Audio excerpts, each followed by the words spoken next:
จอดเขาจะใส่กิ๊บ ใส่พาร์กิ้งแบบคือรถธรรมดาแหละอันนี้ มันจะบ่มีเบรกมือตัวนี้จะเป็นเบรกมือ โอ้เป็นเบรกมือเลย พร้อมแม่นเป็นเบรกมือพร้อมเลย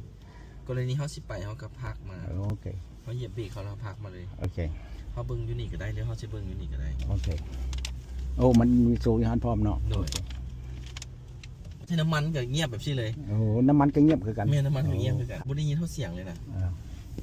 คือกระบะซาโคเขานี่จะเป็นรุ่น2ระบบเดี๋ยวเราจะอธิบายหน่อยนึง2ระบบก็คือจะมีไฟฟ้ากับน้ำมัน โอ้แมนเป็นอันไฮบริด ตัวนี้นี่ว่าอีกอย่างหนึงก็เป็นซูเปอร์ไฮบริดคันว่าไฮบริดนี่จะเป็นคือรถโตโยต้าทั่วไป แมน เพราะว่าตัวนี้มันจะเป็นปลั๊กอินไฮบริดเพราะว่าเขาสามารถสากได้ โอ้สามารถฉากได้ แมนจะต่างกับรถน้ำมัน คือเขาไฟฟ้านี่สาก1ครั้งสามารถเล่นได้อยู่100กิโลถือว่าไฟฟ้าล้วนๆตัวนี้เพิ่นเฉลี่ยว่าคนเฮานี่มือหนึ่งนี่คันว่าใช้งานในตัวเมืองเป็นส่วนใหญ่เนี่ยมือหนึ่งนี่ใช้หลายสุดจะบ่เกินประมาณ40หรือ50กิโล แมนเขาขี่อยู่ตัวเมืองนี่บ่ต้องใส่น้ำมัน แม่นก็คือว่าเขาใช้งานในตัวเมืองแม่นถือว่าใช้ไฟฟ้าล้วนๆเลยก็ได้บ่จำเป็นต้องใช้น้ำมันเลย แมนโอเค วันนี้กรณีที่เขาไปไกลบัดนี้เขาก็สามารถใช้เป็นน้ำมันได้โดยที่บ่ต้องกังวลเรื่องจุดสากเพราะว่าบ้านเขานี่จุดสากมันหน่อยเขาไปไก่บ่ไปเคียนน้องนี่จุดสากแทบจะเกือบบ่มีละ แมนกับนี้ ใช้เป็นระบบน้ำมันจะดี คือรถตัวนี้การที่เรียกลักของมันจะเป็นมอเตอร์2หน่วย โอเค เครื่องจักรเปรียบเสมือนเครื่องปั่นไฟไปน้ำโตรถ โอ้ เครื่องจักรนี่จะบ่ได้เฮ็ดตัวช่วยอย่างในการขับเคลื่อนเลย โอเค เครื่องจักรนี่ปั่นไฟอย่างเดียวเวลาที่ว่าเขาใส่โหมดเครื่องจักร โอเค กรณีรถคันนี้นี่มันไฟฟ้า100กิโลเนาะเหลือ25%มันจะตัดมาเป็นระบบน้ำมัน โอ้ น้ำมันนี่ใส่เต็มถังแม่น60ลิตร โอ้ ระยะทางไฟฟ้าสร้าง1ครั้งกับน้ำมันเต็มถัง1ครั้งไปได้อยู่840กิโล โอ้ วันนี้เห็นกรณีแบตเหลือ25%มันจะตัดมาเป็นน้ำมันออโต้เลย โอ้ น้ำมันก็จะปั่นไฟมาหามอเตอร์นี่เลย โอ้ สากไฟให้เฮาสากไฟแบตเตอรี่ โอเค และแบตเตอรี่ก็ส่งไฟมอเตอร์เป็นตัวขับเคลื่อน เลย นี่แหละเหตุผลที่ว่าเขาขี่ไปแล้วมันนิ่มมันขี่สบายเปลืองของน้ำมันก็ถือว่าประหยัดอีกอยู่ที่14กิโลต่อลิตร โอ้14กิโลต่อลิตร โดย โอ้ เป็น14กิโลที่มาตรฐานกว่ารถน้ำมัน แมนมาตรฐานกว่ารถน้ำมันแมน เพราะว่ารถน้ำมันนี่เป็นอย่างที่ว่าบ่มาตรฐานรถน้ำมันนี่บางคันเนาะ Toyota Revo บ่แล่นได้13กิโลต่อลิตรกรณีเขาขี่ซ่าขี่ไวมันกินน้ำมันต่างกันเพื่อก็ได้แต่10กิโล11กิโลแต่ตัวนี้นี่มันบ่ได้ใช้เครื่องจักรขับเคลื่อนเครื่องจักรเป็นตัวปั่นไฟอย่างเดียว โอ้ มันก็เลยว่ามาตรฐานเลยเจ้าสิขี่ซ่าขี่ไวข่อยกับปั่นให้เจ้าในรอบที่14กิโลต่อลิตร โอ้โอ้ ข่อยจะบ่ปั่นกายนั่นสินะก็เลยว่ามาตรฐานกว่าปัจจุบันนี้นี่สากไฟเทื่อนึงนี่ได้100กิโลอัตราสิ้นเปลืองในการสากไฟมีแต่22,000กีบ ต้องการสากไฟ1ครั้งคันไปเทียบใส่รถน้ำมันแบบนี้รถน้ำมันนี่ต้องใส่น้ำมันให้แลนได้100กิโลคือคันนี้นี่ต้องใช้เงินอยู่ประมาณ 200,000 ปลายกีบ1คันเขาจะได้2ทางเลือกได้ขี่ทั้งเป็นไฟฟ้าได้ขี่ทั้งเป็นน้ำมัน แมน กรณีขี่ในเมืองก็บ่จำเป็นซื้อน้ำมันใส่เลยขี่แต่ไฟฟ้าแต่กับบ้านเขาสากกรณีเขาไปไก่เขาก็บ่ต้องคิดยากคือรถไฟฟ้าล้วน แมน ๆกรณีลูกค้าที่ใช้รถไฟฟ้าล้วนๆบางรุ่นก็แลนได้400กิโล500กิโลแต่บัดนี้ไปไก่หั่นก็บ่สามารถไปได้ก็ต้องได้ไปซ่อบอนซากอีก แมน บางเทื่อก็บ่มีคันไปเจอบอนซากก็ยังได้ต่อคิวกันซากยากขี่ไปนำซากไฟให้พร้อมในโตเลยดีกว่ามีจอวัดอัตราเร่งผ่านเวียน เลย สามารถใช้เป็นบ่อเย็นได้สิระบบฟอกอากาศทำก็มีมาให้ตัวซากโทรศัพท์ก็ซากไวเลสได้1เครื่องซากไร้สายแล้วก็ยังซากเป็นสายเสียบมันได้งานก็จะมีโหมด2รูปแบบ2รูปแบบก็จะมีโหมดใช้งานในตัวเมืองก็จะมีโหมด Eco Normal แล้วก็ Sport โอเค Eco เป็นโหมดที่ประหยัดพลังงานกรณีไอ้คีย์ Eco มันก็จะเซฟแบตเตอรี่ให้ไอ้ไว้ได้หลายมันจะกินแบตเตอรี่เขาหน่อยแล้ววันนี้โหมด normal ก็เป็นโหมดขี่นุ่มนวลแบบโหมดระดับกลางสิให้การขับขี่ที่นุ่มนวลขี่ในตัวเมืองคนที่ขี่วันนี้โหมดสปอร์ตเวลาไปทางไก่ต้องการใช้ความไวใช้เป็นสปอร์ตเลยจะให้กำลังแรงสูงสุดกะทีอยู่160กิโลเมตรต่อชั่วโมงหน่อยแล้วก็มีโหมดออฟโรดโหมดออฟโรดเนี่ยมันต้องไปเจอทางที่กันดานแท้มันจึงลุยได้แล้วเฮาบ่ต้องปลดตัวนี้เฮาใส่ไปเลยก่อนเมนใส่ตัวนี้ได้เลยกรณีไอ้ไปเจอทางภูสิเปลี่ยนมาใส่เบื้องนี้เลยไตภูบอลงหาดทรายสิลงน้ำมาสิลงขี้ตุ่มสิ มาเปลี่ยนอยู่นี่ละขี่อัจฉริยะก็คือ เวลาเขาไปทางด่วนสิสามารถตั้งค่าให้มันขับแทนเขาได้ตัวนี้ปล่อยให้มันขับให้เลย แม่นแต่ว่าต้องมีเส้นขาวทางนะ หมด ตัวนี้ ตัวนี้เนาะ แม่นแต่ว่าอยู่นี่นี่บ่สามารถขับได้เพราะว่ามันบ่มีเส้นขาวแม่นเขาต้องได้เข้าไปตั้งค่ามันอยู่ในโหมดพวกนี้เลยเวลาเขาขับขี่ไปแล้วเขาก็ตั้งค่ามัน เวลามันไปไกลรถมันจะเบรกให้ออ ต้อง โต้ ได้ตั้งทุกเทือกเหรอ เขาตั้งไว้แม่นแล้วมันจะมีอีกตัวหนึ่งเขาตั้งไว้ถาวรกรณีที่ว่าฉุกเฉินตอนนั้นเป็นเบรกระบบเบรกฉุกเฉินมันไปใกล้มันจะเบรกให้เองถ้าเขาลืม แบบนั้น แม่นลงทางลากสันนี่กรณีครับไปลงเขาบางเขามาทางภูเกาลักเขาก็ใช้ตัวนี้ ตัวนี้ตัวทางลักสัน แม่นลากลงคอยสั้นๆหลายๆลงคอยนี่จำเป็นต้องได้ใส่เพราะว่ารถตัวนี้มันเป็นเกียร์ออโต้มันจะบ่ได้ขัดเลขลงคือเกียร์กระปุกเลยมันประหยัดเบรก แม่นมันจะซอยในการเบรก ซอยในการเบรก แม่นเบรกเขาบ่ฮ้อนแล้วก็เบรกบ่ด้านแล้วตัวนี้ก็จะเป็นพวกเปิดฝาท้ายไฟฟ้าเขาบีบนี่แล้วมันก็ไขฝาท้ายไฟฟ้าให้เลยคือน้ำมันละตัวนี้ใส่น้ำมันปั่นกระแสไฟฟ้าตัวนี้ใช่เปลี่ยนคันเขาอยากเปลี่ยนเขาก็สามารถเปลี่ยนกลับคืนสิเขาบ่จำเป็นจอดเขาเปลี่ยนเวลาเขาขี่ได้เลย SEV ก็เอาน้ำมันมาปั่นเป็นกระแสไฟคอมฟอร์ตก็คือเขาใส่ตัวนี้แล้วเฮ็ดพวงมาลัยนุ่มพวงมาลัยนุ่มแมนคันเข้าไปทั้งไก่ขี่รถคอมไวก็ใส่เป็นสปอร์ตมันจะพวงมาลัยนักคือรถกระบะน้ำมันเลยตอนนี้จะเป็นพวงมาลัยนุ่มปรับอยู่บนใดปรับพวงมาลัยปรับอยู่นี่เลยนี่คอมฟอร์ตสปอร์ตคอมฟอร์ตเท่ากับบินมานี่เป็นสปอร์ตก็สีนักขึ้นวันนี้หนักขึ้นเลยเนาะแมนนักขึ้นเลยวันนี้เห็นเบรกก็ปรับได้2ระดับคันอยากคือตอนนี้เบรกเป็นคอมฟอร์ตนี่เบรกมันจะนุ่มเบรกมันก็ชิยูกว่าเหยียบหน่อยนึงมันก็อยู่เลยมันเหยียบแห้งนี่ลากโลนจึ๊กเลยส่วนหลายเขาก็ใส่เป็นเบรกคอมฟอร์ตมันจะเบรกทั้งหัวเขาบ่ด่วนไปแล้วก็พวงมาลัยก็ใส่เป็นคอมฟอร์ตก็จะขับขี่นุ่มกว่าพวกกันรถออกนอกเลนนี่มันจะตั้งอยู่ในระบบให้เลยแล้วเวลาที่เขาขี่ไปเหยียบเส้นกลางทางนะมันจะสั่นพวงมาลัยมันจะสั่นเตือนแมนสั่นเตือนว่าเขากำลังมีการขี่รถออกนอกเลนอยู่ตัวนี้มันก็เป็นระบบหนึ่งที่มันช่วยขับขี่ปลอดภัยอุตสาห์เลยกล้องทำก็ด้วยสามารถเบิ่งได้รอบคันรถเลยเบิ่งได้รอบคันเบิ่งข้างล่างก็ได้ด้วยแมนเบิ่งลอดท้องพื้นรถลอดท้องพื้นรถก็ได้เบิ่งได้สามารถเห็นมีขุมมีอย่างเราเห็นในเบิร์ดเห็นในเบิร์ดเนาะรถเทียบแบรนด์ใช่กันตัวนี้เหนือโตโยต้าเลยได้คันใหญ่กว่าประหยัดกว่าราคาถูกกว่าอีกแม่นราคาถูกกว่าออปชั่นก็บักหลายๆโตโยต้าบ่ได้มีออปชั่นหลายปานนี้คันว่าบ่เทียบแบรนด์ใช่กันเด้เพราะว่าของเฮานี่ก็เป็นแบรนด์ที่ว่าเป็นใหม่ยังใหม่คนเขาว่าซั่นเนาะแต่ว่าคันคนมาเปิดใจใช้ที่จริงมันดีนะ BYD กันนะเป็นรถส่งออกบ่เลยเด้ส่งออกทั่วโลกเลยเดี๋ยวนี้จับเบรกเวลาเขาจอดแล้วเขาเอาตีนออกจากแป้นเบรกได้เลยการ์ดนี่ซัมกระบัด ATM คีย์การ์ดแมนคีย์การ์ดนี่เอามาใส่แทนกุญแจได้เวลาลืมกุญแจบ่เขาเอาคีย์การ์ดมาแปะใส่แว่นหั่นแล้วก็ไขรถเข้ามาแล้วเอามาแปะใส่นี้แล้วก็ขี่แทนกระแจเลยซัมว่าเขาได้กระแจ3 ดอกแมนปิดเปิดรถผ่านแอปสตาร์ทรถอีหยังผ่านแอปได้หมดเลยหมดนำมึงรถได้ติดตามมึงรถได้แบบมี GPS อยู่ในตัวเลยลงอย่างออนอย่างมันก็บอกนะฮะน้ำมันเหลือเท่าใดไฟฟ้าเหลือเท่าใดมันอยู่ในแอปมันเลยอยู่ในแอปมันเปิดเลยบีบอยู่แอปมันบีบอยู่แอปเปิดเลยอยากสตาร์ทรถกับบีบอยู่แอปผ่านเลยสตาร์ทไม่ท่าเลยคือรถมาก็เย็นเลยครับตรงนั้นนะจำว่าเขาได้กระเจี๊ย4 ดอกนะครับเมื่อที่เป็น4 ดอกกับแอปแอปมันเปิดก็ได้เปิดแทนรถได้เลยแอปมันสำคัญว่ารถมันไปอยู่ใส่มันหู้ได้นี่ว่าสบายเลยมีตัวนั้นแอปตัวนั้นมีมันดีก็มีกระเจี๊ยซ้ำแมนก็นั่นแหละใส่แบตเตอรี่ของ BYD เลยแมน BYD ผลิตให้เลยแบตเตอรี่เขาจะมีตู้สุดแคมปิ้งตัวนี้เราก็จะแถมติดฟิล์มปูพรมพื้นให้แล้วก็ขึ้นป้ายทะเบียนให้ฟรีตัวนี้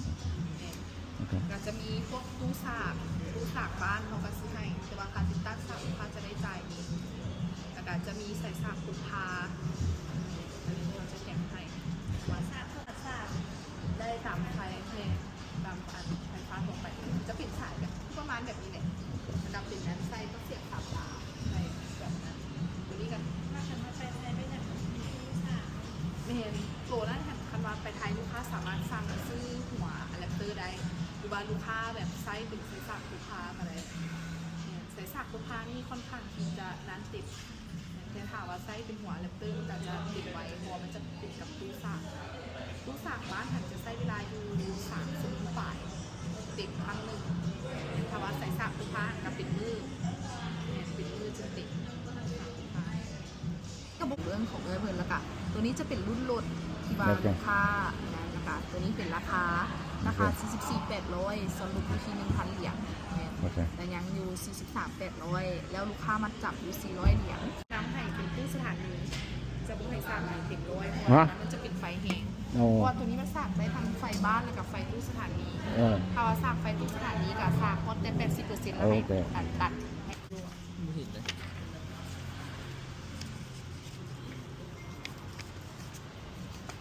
5,000นี่เขาต้องเข้ามาเช็คอย่าง10,000เขาเช็คอย่างเนาะ20,000เข้ามาเช็คอย่างโดยแต่ว่าในการเช็คนี้ตัว 5,000 กิโลเมตรแรกๆนี่มันเขาจะฟรีค่าให้งานโดยส่วนตัว10,000ตัวในการตัวไปมันเขาจะได้เก็บเงินละกระซิบต้องลง3 เสร็จอันนั้นเสร็จเท่าไหร่ก่อนเป๊ะให้งานอันนี้ได้ค่าเป็นคืนเด้อผู้ขายก็ร่ำรวยตัวรักษาในช่วงซ่องทางเดินตัวนี้เป็นระบบช่วยในการรักษาซ่องทางเดินก็คือกรณีว่าอีพอขี่ไปเนาะมันมีเส้นขาวอยู่กลางทางอีพอขี่ไปเหยียบเส้นขาวมันจะสั่นพวงมาลัยความหมายว่าที่มันสั่นพวงมาลัยคือมันแจ้งเตือนว่าอีพอกำลังขี่ทับเส้นขาวอยู่ตัวนี้อีพอจะเปิดไว้บออย่าหกตัวนี้นี่มันจะมีระบบที่ว่าแจ้งการซนล่วงหน้าก็คือเวลาอีพอถอยหลังถอยหลังแล้วอีพอโบเห็นมันจะเบรกให้ออโต้เลยโอเคแต่ว่าเปิดไว้จะเปิดไว้ให้เลยโอเคก็คือมันจะออโต้ตัวนี้นี่เดี๋ยวลูกสิบอกวิธีใส่แต่ว่ามันสิเฮ็ดเวียกต่อเมื่ออีพอคาดเข็มขัดนิรภัยโอ้มันจังเฮ็ดเวียกแม่นคันมันบ่อีพอบ่คาดมันบ่เห็นเวียกเวลาอีพออยากเสียบไฟจากรถออกมาใส่ได้อีพอเสียบเลยคันอีพอบ่เปิดตัวนี้อีพอเสียบมันก็บ่เปิดคือต่อมาพวกควบคุมพวงมาลัยลูกสิปรับเป็นคอมฟอร์ตให้คอมฟอร์ตก็คือพวงมาลัยนุ่มพวงมาลัยเบาเอาพวงมาลัยนุ่มสบายต่อมาวันที่บำรุงเข้ารักษาตัวนี้เห็นบ่ตั้งกันได้เพราะว่าครบกำหนดเวลาที่จะมาเปลี่ยนถ่ายน้ำมันเครื่องบ่กดเซ็กรถเพิ่นจะติดต่อหาโดยกรมสิปรับบ่เย็นบ่ร้อนอีพอเข้ามาตัวนี้ปุ๊บเอามาคลิกใส่ระบายอากาศนี่บ่นี่ปรับบ่เย็นมันก็จะเย็นขึ้นเลยเอามันจะเย็นขึ้นเลยเนาะแม่นเย็นเนาะแม่นมันเย็นขึ้นมาพออยากปรับระดับมันปรับเป็นบ่เย็นแห้งสิบ่เย็นหรือว่าหนาวแห้งแล้วปิดหรือว่ามักร้อนบ่สิเปิดยามมันหนาวสิหรือว่ามักร้อนแห้งสิเปิดเลยตัวนี้ร้อนตัวนี้เย็นแม่นอีพอสังเกตมึงสีนี่ก็ได้นี่มีคันเย็นแล้วมันจะเป็นสีฟ้าคันเย็นสีฟ้าแม่นคันร้อนแล้วสีแดงเนาะโอเควันนี้กรณีอีพอไปทั้งไปย้ำฝนซะย้ำฝนบ่ย้ำหนาวที่ว่ามันมีน้ำหมอกนะตัวนี้พอสามารถเปิดได้เฮ็ดให้เป็นแวนฮ้อนแว่นตัวนี้มันจะฮ้อนมันจะละลายน้ำติดอยู่แวนออกเฮ็ดให้แวนรถใสเลย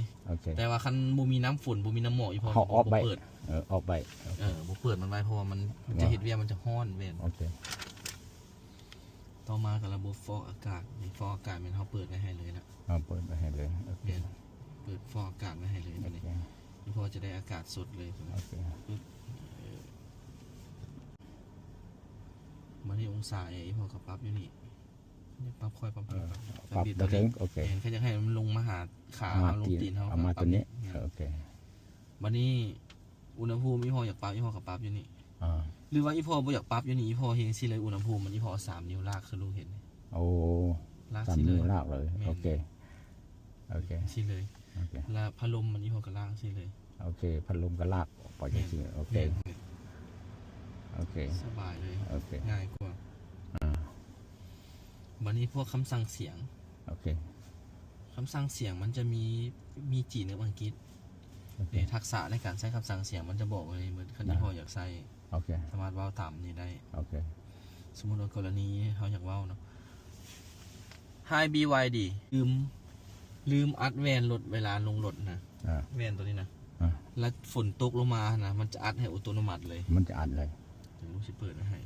นี่ธรรมดาอยู่ตัวเมืองเป็นตัวนี้พอ ตัวแรก ตัวนี้แมนจะเป็นโหมด Eco Normal นี่ขี่ในตัวเมืองแท้นี้พอใส่เป็น Eco กับ Normal ก็ได้ normal เนาะ Normal พอดีขี่ Normal นี่ขี่มวนกับหมู่เลยโอเคแล้วอีพออยากไปทางด่วนอีพอใส่เป็นสปอร์ตเลยพอใส่เป็นสปอร์ตนี่เลยมันจะเขียนสปอร์ตอย่างนี้สปอร์ตเนาะโอเคในคันทางยากแบบนี้ทางขึ้นภูสันๆแบบภูเกาหลักนี่อีพอมาใส่พวกนี้เลยล้นปุ๊บนี่ตัวนี้ขึ้นภูสันๆเกาหลักตัวนี้มันจะมีรูปภาพให้เบิ่งเลยอีพอลุยเลยแหละตัวนี้นะขึ้นภูขึ้นอย่างบ่ย่านเลยล่ะแล้วมันบีบตัวนี้เนาะแม่นแล้วสมมติว่าปุ๊บอีพอไปเจอทางเป็นซ้ายเป็นตุ่มนี่ใช้ตัวนี้ก็ได้นี่เส้นแล่นนี่ลุยเลยแม่นถ้าสมมติอีพอไปเจอโคนนี่เอาพวกตัวนี้ก็ได้นี่ตัวสโนว์นี่มันจะแทนเพราะว่ามันบุญหิมะบ้านเขานะใส่ตัวนี้แทนไปเลยลุยแบบลุยขี้ตุ่มลุยโคนเลยแหละตัวนี้แม่นแล้วอีพออยากกลับมาเปลี่ยนเป็นโหมดธรรมดาคืออีพอต้องมาเปลี่ยนบางนี้นี่มาเป็น normal นี่ normal โอเคปรับเบื้องนี้แล้วบได้ใช้งานเบื้องนี้แล้วมาปรับเบื้องนี้ลงภูตัวเมนตัวนี้เมนนี่มันจะเป็นหูปให้เบื้องเลยเวลาพอจะลงภูปุ๊บนี่มันจะเป็นหูปลงภูให้เบื้องเลยหูปลงภูวันนี้กรณีพอไปเจอทางที่มาทางมื่นอีหลีคือใช้ตัวนี้ทางมื่นทางอย่างนี้ใช้ตัวนี้โอเคเมนแต่ตัวนี้เปิดไว้เลยมันจะเป็นเซ็นเซอร์แจ้งเตือนแจ้งเตือนว่าเวลาที่พอขี่ไปใกล้จุดที่มีความเสี่ยงมันจะฮ้องติดให้ลูกค้าตัวนี้เป็นเปิดฝาท้ายไฟฟ้าคือลูกวาล์วกรณีมีคนอยากเอาเครื่องมาไว้ในรถอีพอมันก็เปิดฝาท้ายไฟฟ้าอีพอก็เปิดอยู่นี่ให้เขาเลยเวลามันเจอจุดอัพมันจะฟ้องกล้องขึ้นให้เลยพอมันอีพอจะเติมน้ำมันนะอีพอขี่เข้าไปปั๊มปุ๊บเนาะอีพอต้องดับเครื่องยนต์ก่อนดับเครื่องแล้วมาบีบปุ่มเปิดฝาน้ำมันโบซันนี่มันเปิดบ่ได้เพราะว่ารถระบบรุ่นใหม่เพิ่นจะให้ดับเครื่องก่อนเดี๋ยวตัวขับขี่อัศริยะบีบตัวนี้มันถ้าเราอีพออยากให้มันขับซอยนะขับได้แต่ดีเขามีแต่เบิ่งแว่นปุ๊บนี่เขาเห็นสีส้มนี่แล้วเขาเอาต้องหู้รถว่าคนที่แซงเอาเลยเนี่ยตัวนี้2025ล่าสุดเลยจากอันไปขึ้นภูลุยภูขึ้นภูเขาบ่ต้องปลดตัวนี้เลยเนี่ยมาใส่ตัวนี้เลยแม่นตัวขึ้นภูมันเบิ่งหูบเอาเนาะแม่นทะเลอันนี้ทะเลทรายอันนี้ขึ้นภูเนาะแม่นโอเคอันนี้มันทางมืดเนาะทางมืดโอเคมี3อันเบิ่งหูบเอาเนาะแม่นตัวนี้ตัวนี้เนาะแม่นโอเคปุ๊บนี่มันจะขึ้นตัวนี้มันขึ้นตัวนี้เลยแม่นแล้วตัวนี้บ่เกี่ยวแล้วบัดนี้แม่นมันจะมาใช้ตัวนี้เลยแม่นตัวลงภูนี้เลยแม่นบัดนี้พอสิบ่ลงวิดแล้วพอก็ปิดมันปิดลงภูแล้วตัวนี้เนาะอีพอสิมาขี่ในเมืองบัดนี้มาเปลี่ยนนี่บัดนี้บัดขี่ในเมืองมาเปลี่ยนเป็น normal สมมุติว่าอีพอจอดไฟแดงแล้วเนาะตัวเนาะอีพอลองเอาตีนออกจากคันเร่งเบรกมึงดิรถมันจะอยู่ให้เลยรถอยู่เลยแม่นแต่ว่ารถยังอยู่เกียร์ดีอยู่ได้นี่มันจะเบรกออโต้เลยเขาจริงเพิ่นความหมายของมันก็เห็นให้เขาได้พักขาเขาเหยียบคันเร่งไปเลยมันคือง่ายบ่ได้มาปลดเกียร์อีกนี่เบื้องนี่สำคัญเป็นเบื้องนี้มันเป็นสีเขียวเลยมันอยู่เน้นเนาะโอเคเปลี่ยนโหมดการขับขี่บัดนี้เปลี่ยนเป็น HEV บัดนี้พอเปลี่ยนอยู่นี่เลยบ่ต้องเบรกก็ได้อีพอมีเสียงค่อยๆเสียงแทบจะบ่ได้ยินเลยแหละเพราะว่ารถคันนี้มันเก็บเสียงได้ดีเสียงข้างนอกนี่บ่ค่อยมารบกวนข้างในเปิดเบาะเย็นเขาหุบพัดลมนี่เข้าไปตัวนี้เลยวะแม่นโอเคนี่แล้วก็หุบเบาะรถนี่มันมีหุบเบาะรถยันหุบเบาะแม่นปุ๊บแล้วก็มายันเลขรถยันเลขใดเลข1เลข2เย็นแม่นบ่แม่นบัดนี้เบื้องนี้เย็นเบื้องนั้นตัวนี้เย็นเบื้องนี้ตัวนี้แม่นบัดเฮาจักมอดก็ออฟเลยโอเคเลยปุ๊บออฟแล้วก็ออกมันได้เลยนี่ คันอีพ่อไปสากตู้สาธารณะนี่คือกันบางเทื่อมันก็สากให้อีพ่อแต่ประมาณ80ปลาย90มันจะบ่สากเต็มมันสากเป็นไฟขนาดใหญ่ตัวนั้น80แล้วมันจะตัดเองวะแม่นมันตู้มันประมวลผลเองตัดเองเลยตู้มันครับประมวลผลโอเคจะบ่มีปัญหาเนาะแม่นคือตู้เฮาไปติดให้อีพ่ออยู่เฮือนนี่แหละมันประมวลผลให้เลยได้แต่ว่าตู้ไปติดอยู่เฮือนมันจะดีกว่าตู้สาธารณะแบบใดก็คือไฟมันจะคอยเข้ามันไฟเข้าสม่ำเสมอมันสามารถสากเต็มได้แต่ไฟตัวที่สากตู้สาธารณะเป็นไฟใหญ่ไฟที่ว่าแหงไฟมันจะเข้าไวแม่นเพราะว่าใส่สากพกพาเขาก็มีให้อยู่นี่ซอกปักเสียบเลยนู่น